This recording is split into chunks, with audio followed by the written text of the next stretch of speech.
Les Oscars, cette fameuse cérémonie récompensant les films et les artistes ayant marqué le cinéma au cours d'une année. Chaque édition, depuis sa naissance, la cérémonie des Oscars fait l'objet de nombreuses polémiques et de controverses violentes, à cause des stars qui y sont conviées et des films primés. Et très souvent, ces scandales ne manquent pas de provoquer un choc. Oh wow!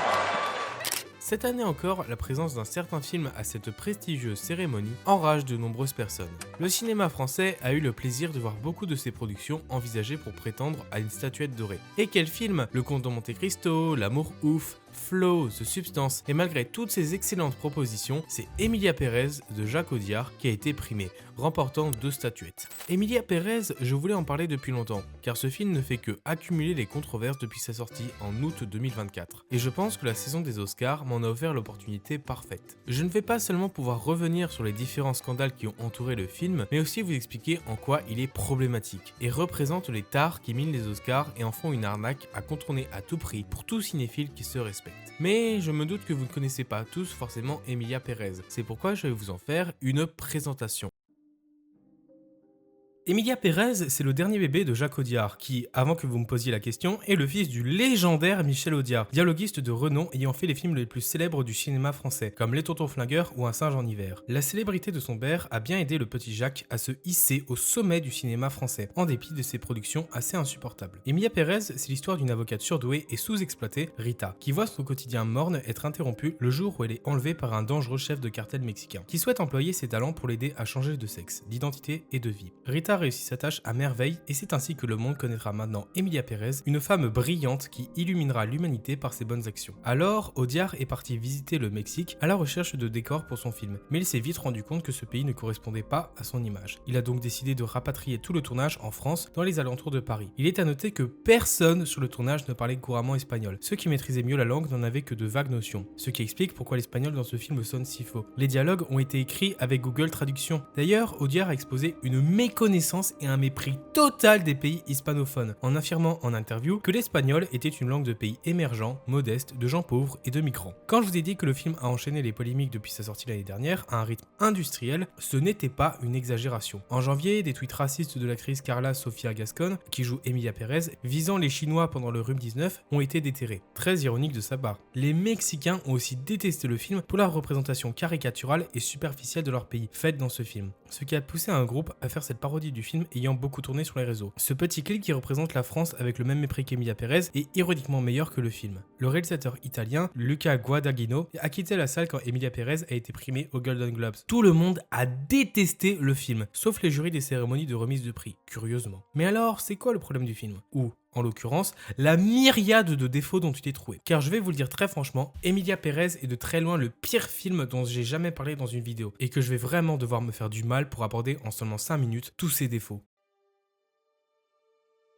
Essayer d'expliquer tout ce qui ne va pas dans Emilia Pérez est une tâche ardue dans laquelle il est facile de se perdre. C'est pourquoi je vous propose de d'abord dégager quelques problèmes moindres pour illuminer ensuite les plus importants. D'abord, Emilia Pérez, c'est un film qui est profondément laid. Les couleurs sont très froides la plupart du temps et quand Audiard essaye d'intégrer un peu de couleur et de lumière, l'image est brûlée. Tout est mort dans ce film, y compris la composition qui est ennuyeuse au possible. Aucun plan travaillé ou un peu réfléchi. Même les tentatives d'ajouter des couleurs néon ou un montage un peu dynamique tombent comme des cheveux sur la soupe. C'est ce qui arrive quand on essaye de mélanger deux genres diamétralement opposés, le thriller et la comédie musicale. En parlant de choses qui tombent comme des cheveux sur la soupe, il faut que j'aborde brièvement la musique du film. Alors oui, toutes les chansons sont nulles, la fameuse chanson sur la vaginoplastie qui est devenue la risée d'internet n'est même pas la pire du film. Comme elles sont en espagnol et qu'aucun acteur ne parlait la langue, elles sonnent toutes fausses et elles manquent de tempo ou même de musicalité. Je laisse les mélomanes parmi vous expliquer dans les commentaires l'ampleur du carnage, après tout on est sur une chaîne de cinéma ici, pas de musique. Il faut aussi mentionner le casting qui est à la ramasse pendant tout le film, non seulement car les acteurs doivent parler une langue qu'ils ne maîtrisent pas, mais en plus car ils proviennent de milieux antinomiques à Emilia Pérez. Vous avez Zoé Saldana qui sort du MCU et des films Avatar de James Cameron, propulsé sur ce film d'auteur français qui galère à produire une performance décente, Oscar de la meilleure actrice dans un second rôle, je le rappelle. Carla Sofia Gascon qui est une actrice espagnole mais qui n'a fait que des téléfilms par le passé et chante affreusement mal ici, ou encore Selena Gomez qui a travaillé sur plusieurs films Disney et n'a eu que quelques semaines pour apprendre l'espagnol. En fait, l'acting, la composition ou la musique dans ce film sont superficielles et factices. Comme le plus gros problème d'Emilia Pérez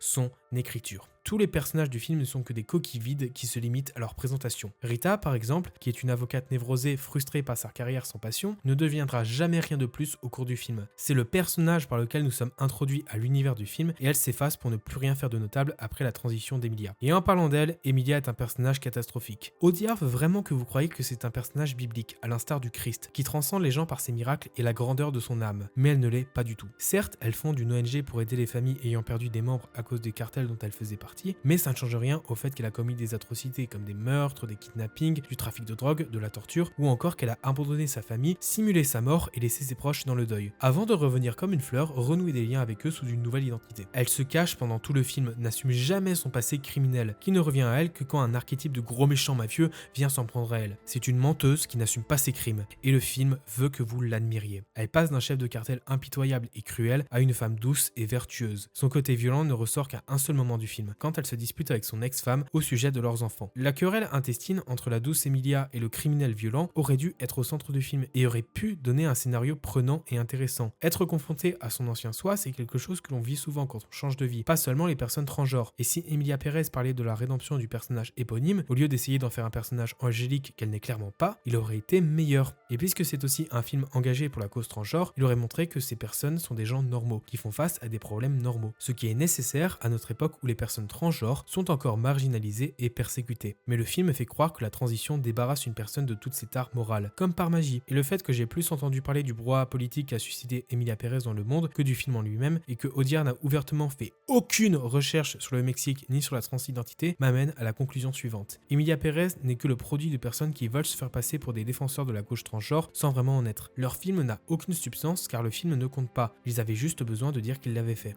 Donc non, Emilia Pérez n'est pas du tout un bon film. C'est un produit grotesque et informe qui ne fait que du signalement de vertu. Il ne respecte pas les personnes transgenres, il ne respecte pas l'Amérique latine et il respecte encore moins son spectateur, puisqu'il s'attend à ce que ce dernier avale sans réfléchir une histoire incroyablement mal écrite et s'attache à des personnages de criminels détestables sous le seul prétexte qu'ils sont LGBT+.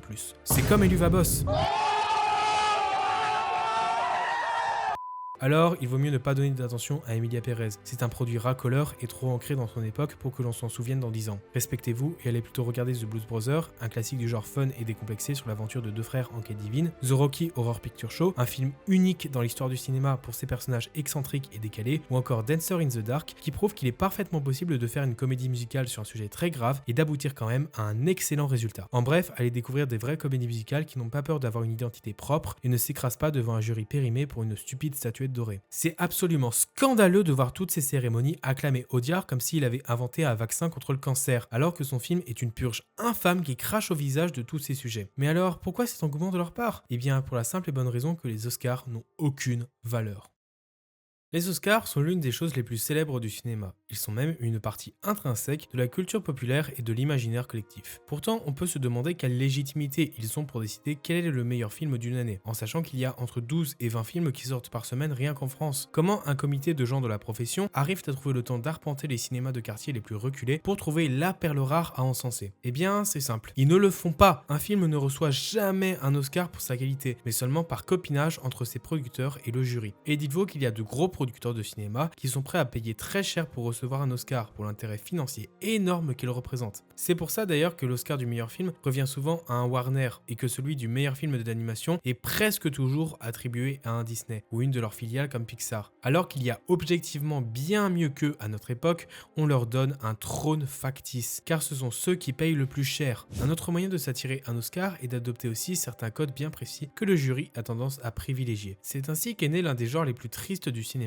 le film à Oscar. Un film qui, en respectant certains codes très précis, sabote ses propres intentions artistiques dans l'espoir de s'attirer une statuette. Par exemple, Leonardo DiCaprio voulait désespérément un Oscar. Alors, il a fait The Revenant, un film qui se concentre sur lui, sur son visage, ses grognements virils, sa colère. Oh, regardez comment il souffre, comment il crie, comment il se bat contre la nature. C'est vraiment surjoué et ça nuit à ce film qui aurait été meilleur sans cette surenchère de jeu d'acteur. Il nous empêche d'apprécier la nature environnante tellement on est inféodé à DiCaprio. DiCaprio. Mais le film a reçu un Oscar, en dépit du fait que ce traitement nuit grandement au film, qui aurait dû être Derzu Uzula avec DiCaprio. Une autre chose que les Oscars aiment beaucoup, ce sont les films qui font du signalement de vertu politique. C'est notamment pour cette raison que Green Book, un navet qui abordait mal la question du racisme contre les Noirs aux États-Unis, a remporté un Oscar. Le jury s'en fichait que ce soit un mauvais film, du moment qu'il leur permettait de s'afficher en tant que grands défenseurs de la cause afro-américaine. Les Oscars ont une fâcheuse tendance à nommer des films qui, comme eux, essayent de se faire passer pour des défenseurs du grand bien avec un B majuscule, malgré qu'il n'ait en réalité aucune substance. Don't Look Up, un film qui ne fait que dire des généralités sur un ton faussement courageux et anti-système, a été nominé pour cette raison. Black Panther, un blockbuster du MCU réalisé par un Yes Man fait pour brosser la communauté afro-américaine dans le sens du poil, a été nominé pour cette raison. Et je pourrais continuer pendant longtemps. Les Oscars choisissent des films pour des raisons politiques et non artistiques, ce qui les pousse souvent à négliger le vrai film d'une année. Par exemple, en 1964 est sorti Cléopâtre de Joseph Mankiewicz. Vous vous en souvenez peut-être car j'avais sorti une vidéo à son sujet il y a un moment. C'est un péplum gigantesque, épique et saisissant qui a durablement marqué l'histoire du cinéma. Mais malheureusement, ce film a froidement été accueilli à sa sortie et la presse s'acharnait à l'époque sur son actrice principale. C'est pourquoi il n'a pas remporté l'Oscar du meilleur film qui est revenu à Tom Jones, un long métrage complètement oublié de nos jours. Et c'est loin d'être une exception dans l'histoire des Oscars, et c'est sans parler des grands réalisateurs comme David Lynch, Alfred Hitchcock, Stanley Kubrick ou encore Orson Welles qui n'ont jamais eu le droit à une statuette ou seulement à un Oscar d'honneur bien après que leur talent ait été mondialement reconnu. Et ce n'est que pour citer des réalisateurs états-uniens. Si on va chercher dans le reste du monde, la liste des grands oubliés s'allonge. Ces gens n'ont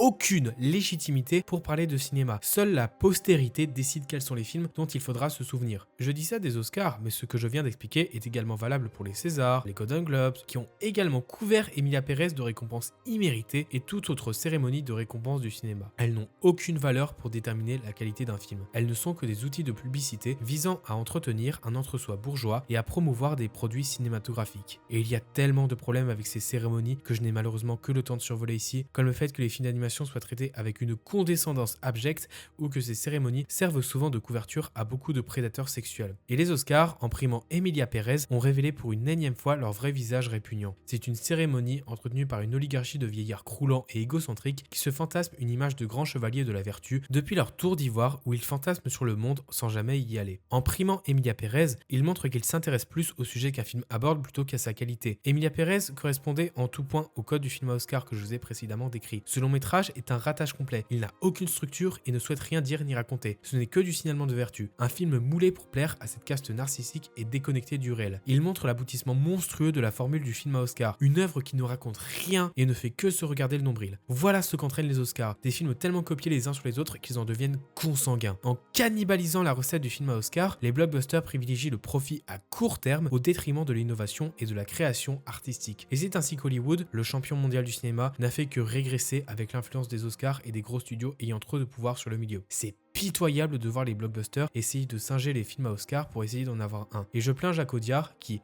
après ce succès, risque d'être poussé dans un cercle vicieux, à refaire des films à Oscar tous plus mauvais les uns que les autres, dans l'espoir vain de recréer le succès éphémère d'Emilia Pérez. Ce serait une fin tragique pour le fils du légendaire Michel Audiard, car s'il suit cette route, il finira, comme la grande majorité des réalisateurs primés aux Oscars, oublié et perdu dans les méandres de l'histoire. Vous l'avez peut-être remarqué, mais la cadence de vidéos sur ma chaîne a été un peu chaotique ces derniers temps. Je pense que tenir un rythme de vidéos hebdomadaire pendant un moment m'a aidé à repousser mes limites et à fidéliser une certaine audience autour de mon travail. Mais il est temps de changer de formule pour que je puisse me concentrer sur d'autres projets et retrouver du temps pour moi. Alors ne vous inquiétez pas, les vidéos sortiront toujours les dimanches à 15 h à un rythme régulier, mais je dis juste que vous pourriez vous retrouver avec une vidéo toutes les 2 semaines au lieu de toutes les semaines. N'oubliez pas qu'il faut aussi que ça reste un plaisir pour moi de faire des vidéos, sinon cela nuirait grandement à leur qualité. Pour me soutenir, vous pouvez vous abonner à la chaîne, liker et partager ces vidéos autour de vous. Vous pouvez également vous pencher sur mes autres projets comme les réseaux sociaux ou Monde Mort, mon nouveau projet littéraire que vous avez été nombreux à lire et apprécier. Une seconde histoire ainsi que d'autres nouveautés vont bientôt enrichir ce projet, alors je vous invite à vous y pencher en suivant le lien dans la description. Tout est gratuit et accessible en ligne. Merci à tous d'avoir regardé la vidéo jusqu'à la fin, on se reverra très bientôt, juste ici, sur l'Archevêque.